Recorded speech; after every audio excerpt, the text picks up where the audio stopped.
الحمد لله نحمده ونستعينه ونستغفره ونؤمن به ونتوكل عليه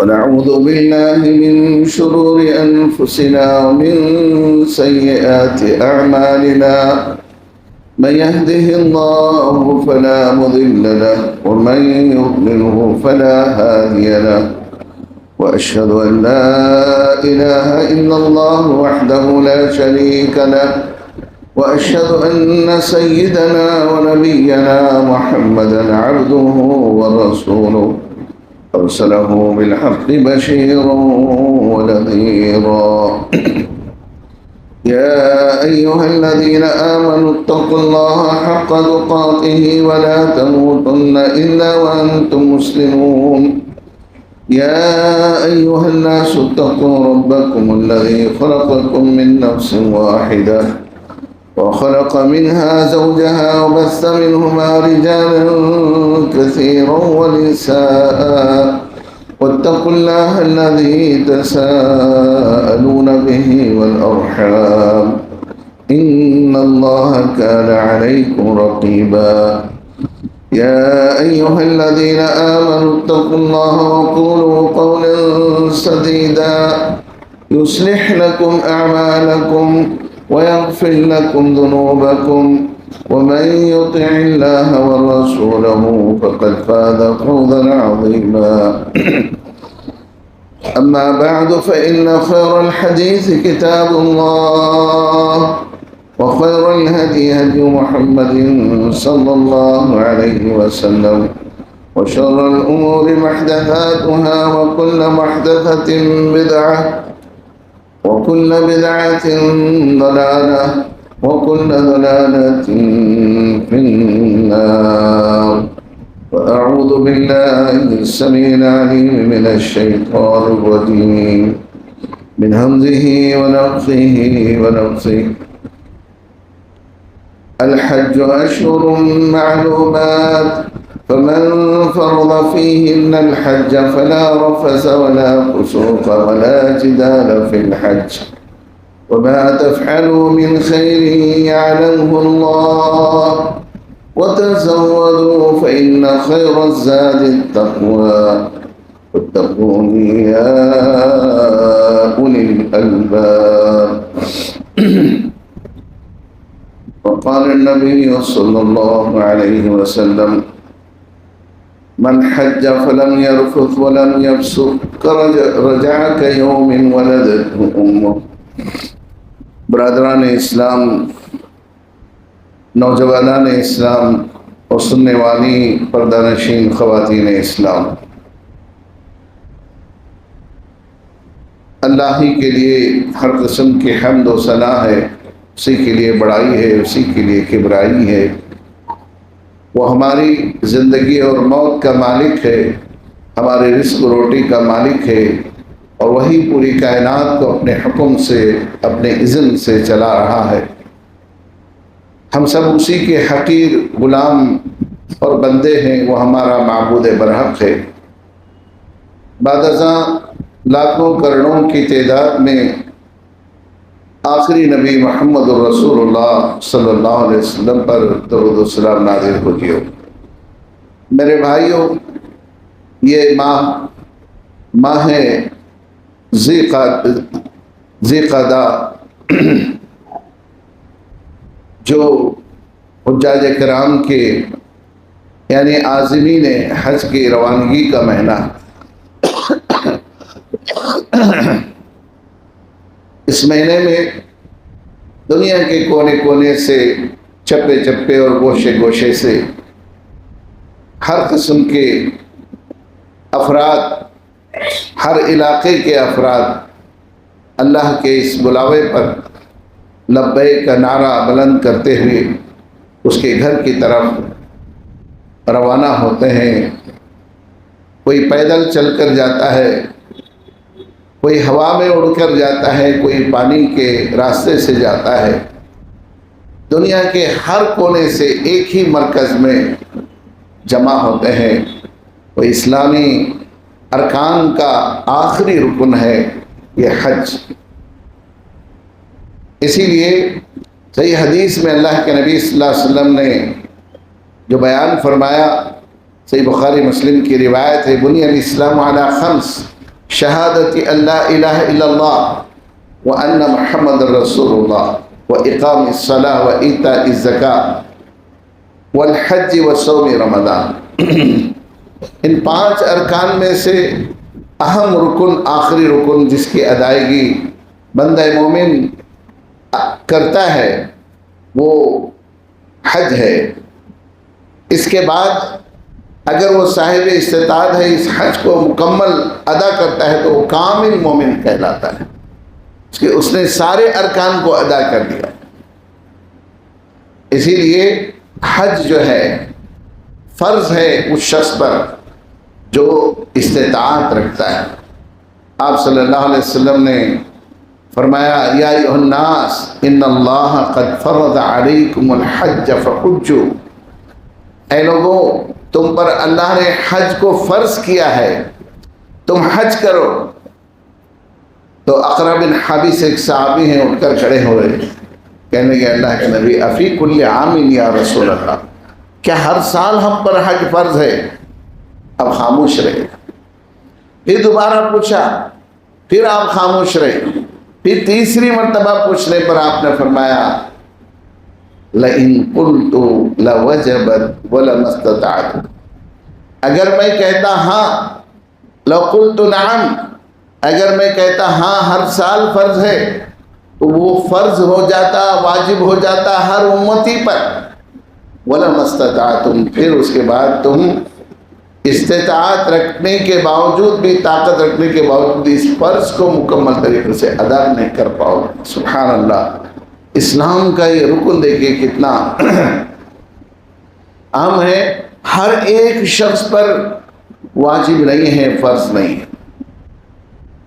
اسی لیے جو صاحب استطاعت ہے وہی جو ہے حج کر سکتا ہے۔ حج کی جو شروط ہیں کہ حج کون کر سکتا ہے، اس کے لیے 5 شرطیں ہیں۔ عورت کے لیے 6 ہیں، مرد کے لیے 5 شروط۔ پہلی شرط یہ ہے کہ وہ مسلمان ہونا ضروری، یہودی مشرک عیسائی حج نہیں کر سکتے، ان پر حج فرض نہیں۔ اور دوسرا جو ہے وہ بالغ ہونا ضروری ہے، یعنی سن بلوغت کو پہنچنا، جوان ہونا ضروری۔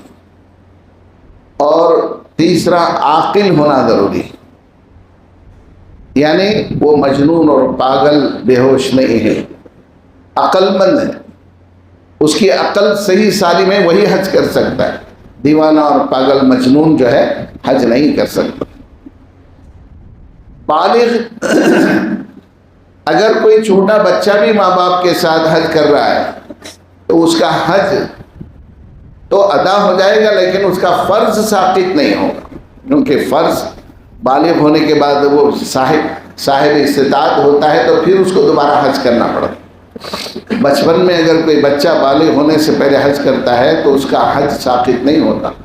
ایک عورت اللہ کے نبی صلی اللہ علیہ وسلم کے سامنے کھڑی ہوئی، ابن عباس رضی اللہ عنہ عرض کرتے ہیں، ابن ماجہ کی روایت ہے، ایک عورت اپنے بچے کو اس طرح اٹھائی، کہنے لگی اللہ کے نبی اس بچے کے ساتھ میں حج کر رہا ہوں، کیا اس بچے کا بھی حج ہوگا؟ آپ نے فرمایا کہ ہاں، لیکن جب یہ بچہ بالغ ہو جائے گا، صاحب استطاعت ہوگا تو اس پر حج فرض ہوگا، یہ حج ثابت نہیں، اس پر حج ثابت نہیں ہوگا۔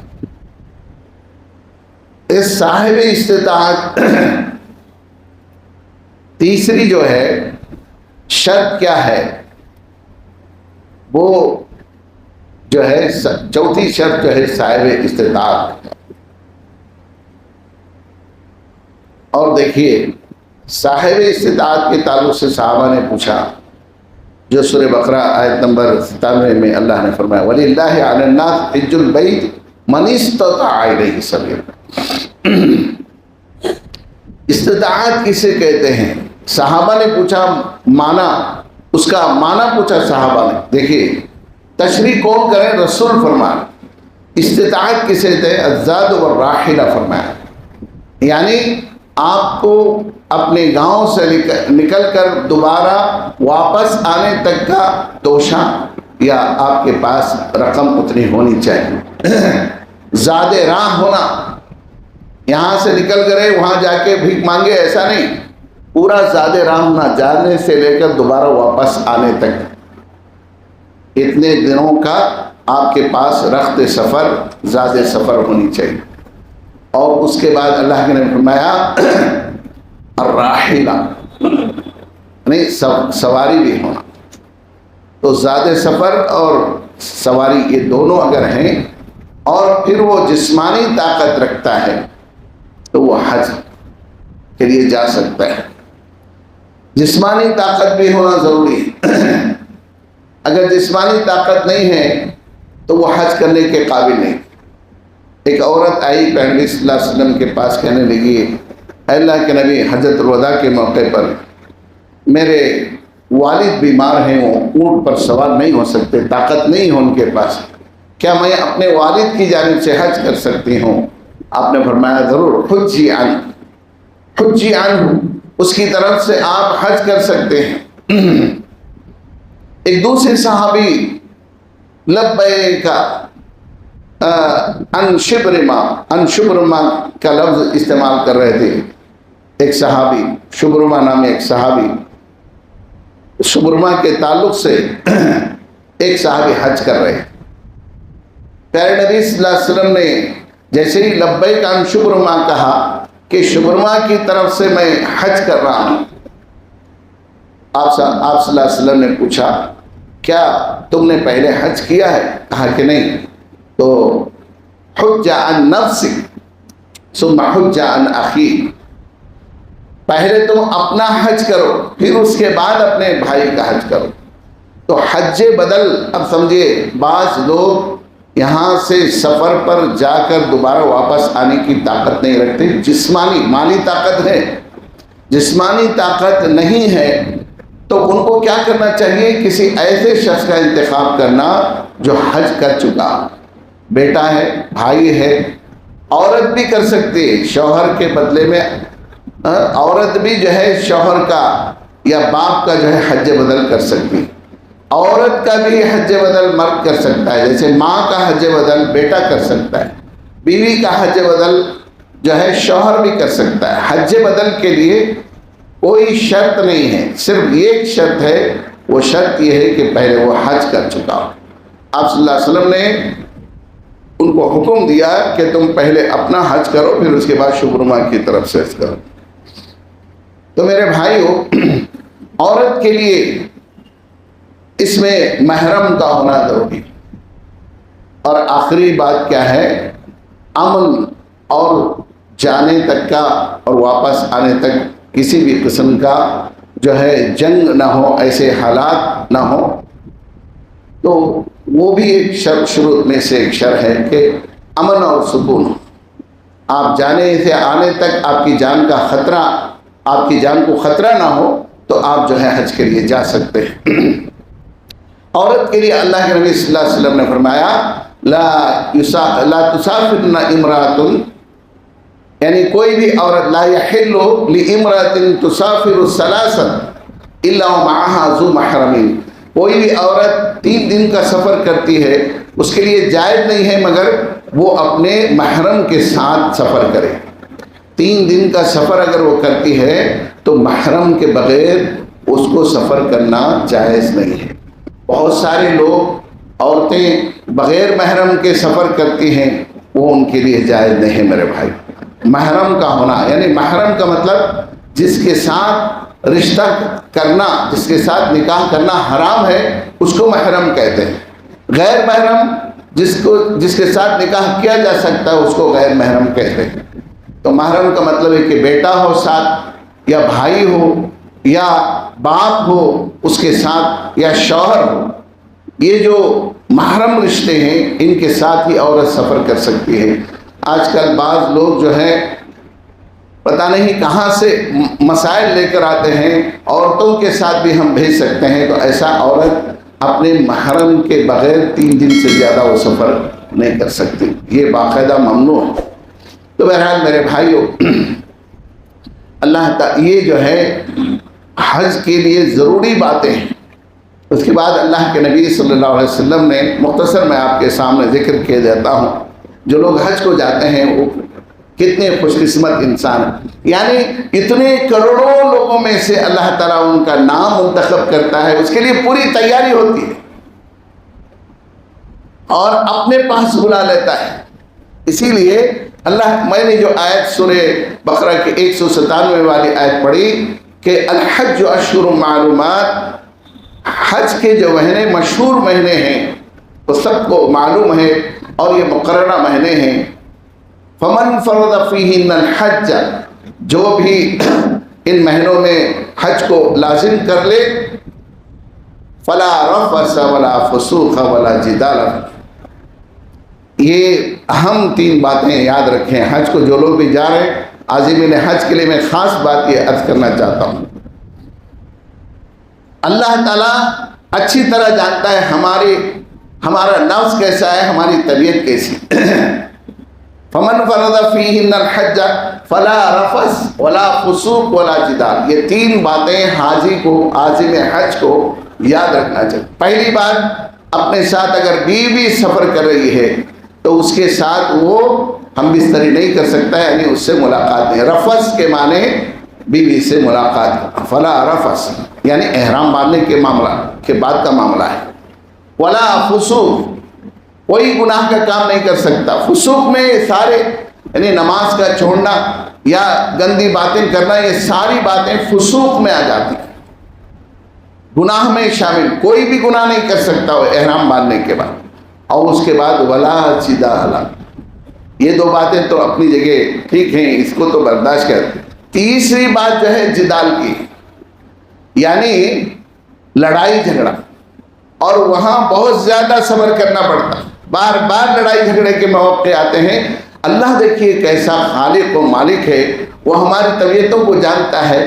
دنیا کے کونے کونے کے الگ طبیعتوں کے لوگ، کوئی غصے والا ہوتا ہے، کوئی طاقتور ہوتا ہے، کوئی کمزور ہوتا ہے، کوئی اونچے قد کا ہوتا ہے، کوئی پست قد کا ہوتا ہے، عجیب و غریب لوگ وہاں ہیں۔ جب سب کی طبیعتیں وہاں ملنا ناممکن ہے، اس کے باوجود بھی ٹکراؤ ہوتا ہے آپس میں، اللہ تعالیٰ صبر کرنے کا حکم دیتا ہے، لڑائی کرنے کا۔ اسی لیے جو حدیث میں نے بخاری مسلم کی آپ کے سامنے پڑھی، من حج للہ فلم یرفث ولم یفسق رجع کیوم ولدتہ امہ،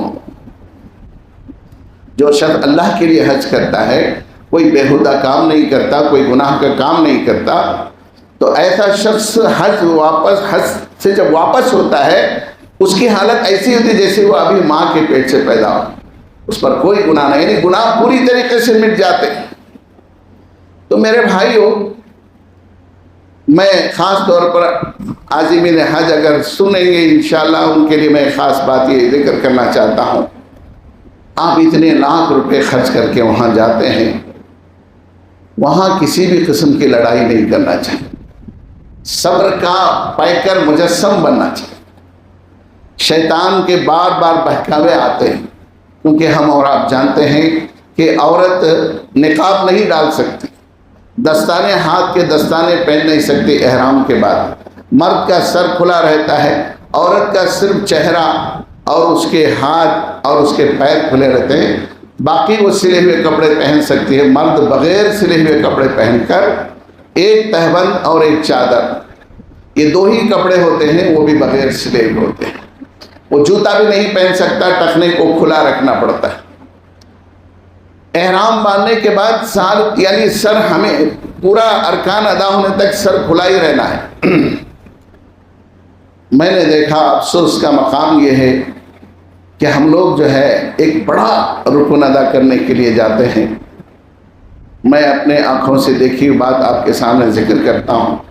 بڑے شرم کی بات ہے کہ جب کوئی وہاں کوئی کچھ تقسیم کرنے کے لیے آتا ہے، کوئی کھجور یا کوئی اور چیز تقسیم کرنے کے لیے آتا ہے، میں نے دیکھا عزیزیہ کے اس علاقے میں کار کے اوپر ٹوٹ پڑتے ہیں، ہاتھ ڈال کے نکال لیتے ہیں۔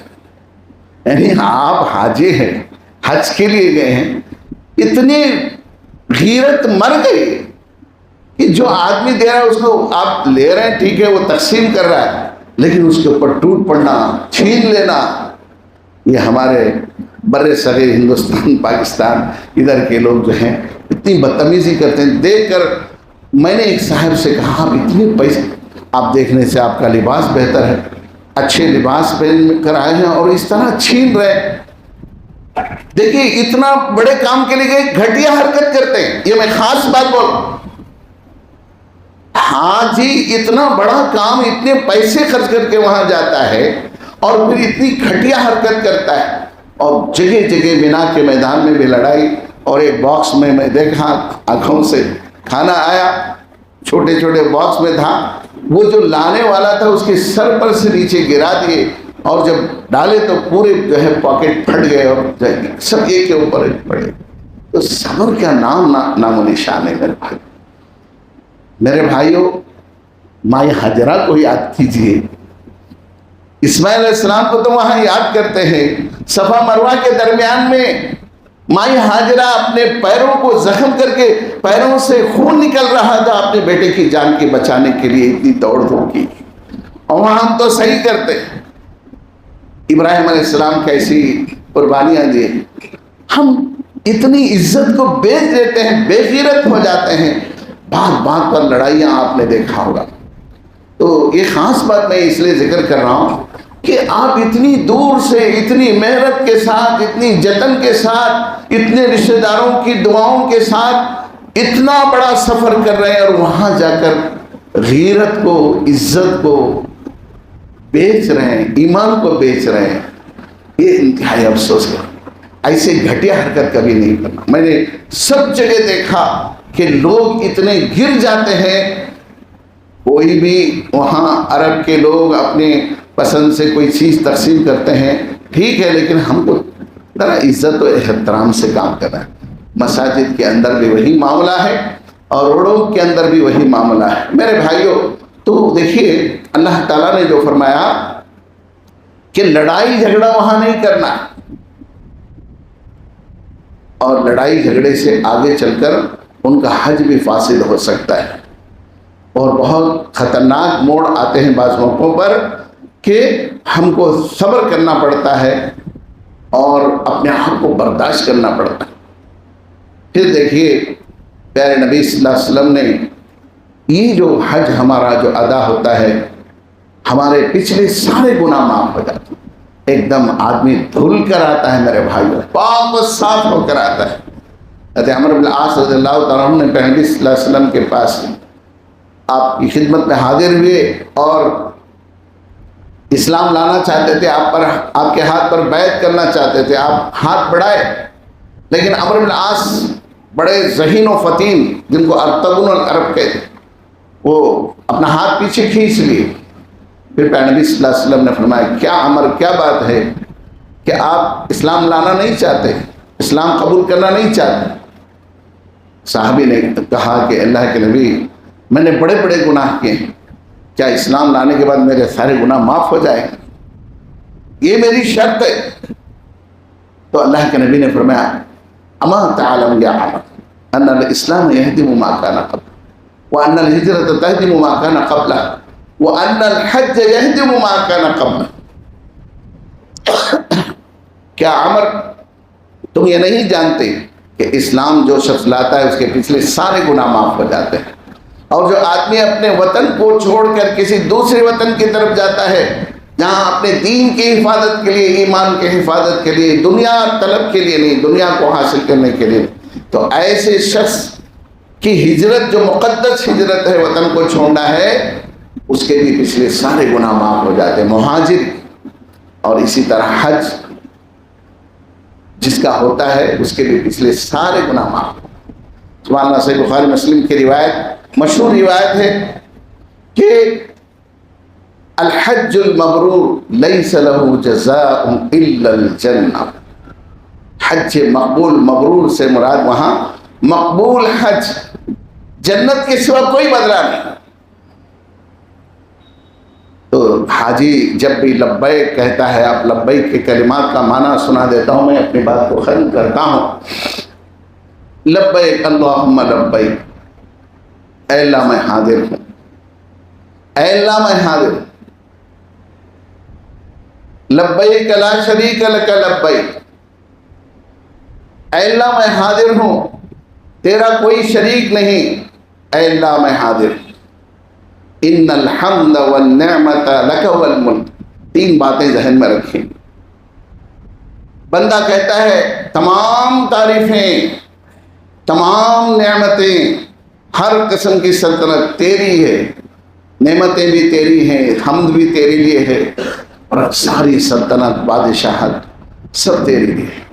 ان الحمد والنعمت لک والملک لا شریک لک، تیرا کوئی شریک نہیں۔ اتنا یہ پیارا کلمہ ہے، اس کو تلبیہ کہتے ہیں۔ لبیک لبیک کے نعرے ہر حاجی کی زبان پر ہوتے ہیں۔ میں حاضر ہوں، میں حاضر ہوں، میں اپنے گھر کو چھوڑ کر آیا، بیوی بچوں کو چھوڑ کر آیا، تیرے دربار میں میں آیا، حاضر ہوں اے میرے رب، میں حاضر ہوں، میں حاضر ہوں، یہ نعرہ لگاتا ہے۔ وہ ہے کہ کفن پہن کر، جس طرح ایک آدمی مرنے کے بعد کفن پہن کر اللہ کے دربار میں حاضری دیتا ہے، ویسے یہ حاجی بھی کفن پہنا ہوا ہوتا ہے بغیر سلے ہوئے کپڑے۔ اگر وہ انتقال کر جاتا ہے اس حالت میں تو اسی کپڑوں میں اس کو دفن کرنے کا نبی صلی اللہ علیہ وسلم نے حکم دیا، کیونکہ قیامت کے دن اسی لباس کے ساتھ وہ اٹھایا جائے گا اور سمجھا جائے گا کہ یہ حاجی۔ میرے بھائی کتنا بلند مقام ہے۔ اللہ کے نبی فرماتے ہیں حج کر کے آدمی جو بھی واپس آتا ہے تو اس کو گھر کو جانے سے پہلے اس سے ملاقات کر کے اس سے دعا لینے کا حکم دیا گیا ہے۔ وہ گھر پہنچنے سے پہلے اس کو راستے میں ملاقات کر کے اس سے دعا لینے کا حکم دیا گیا ہے۔ میرے ہاتھ میرے بھائیوں، اس لیے یہ لبیک کے کلمات جو نعرہ ہیں، اس میں یہ اعلان ہے کہ دنیا میں سب کچھ تیری سلطنت ہے، جو نعمتیں ہیں سب کچھ تیری ہیں، دنیا میں تیری ہی تعریف ہونی چاہیے۔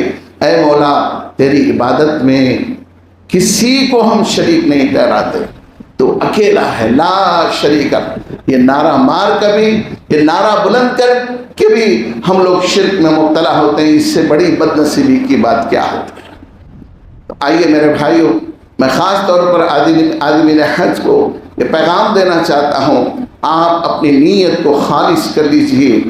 جس عظیم مقصد کے لیے آپ جمع ہو رہے ہیں وہ اجتماع عالمی اجتماع ہے، جہاں دنیا کے ہر کونے سے ہر قسم کے لوگ وہاں حاضر ہوتے ہیں اور کعبۃ اللہ کا طواف کرتے ہیں۔ دیوانوں کی طرح پروانے جس طرح چراغ کے اوپر ٹوٹ پڑتے ہیں، ویسا یہ پروانے اللہ کے کعبے پر ٹوٹ پڑتے ہیں، اور اس کے اطراف دیوانوں کی طرح آپ نے دیکھا، آپ قریب جا کر دیکھیں گے تو معلوم ہوتا ہے کتنا روتے ہیں، کتنے لوگ اپنے گناہوں کو یاد کر کے طواف کرتے وقت روتے ہیں، بہت زیادہ گڑ گڑاتے ہیں اللہ کے سامنے بیٹھ، اللہ کے گھر کے سامنے۔ تو اس لیے ہماری نیت صحیح ہونا چاہیے، اور جو انسان جس کو حج مبرور ہو جاتا ہے، حج مقبول جس کا ہو جاتا ہے، اس کی پوری زندگی سدھر جاتی ہے، آنے کے بعد بھی وہ انہی چیزوں پر قائم رہتا ہے، حرام چیزوں سے بچتا ہے، اپنے آپ کو سنبھال کے رکھتا ہے، جس کا حج مبرور ہوا ہے۔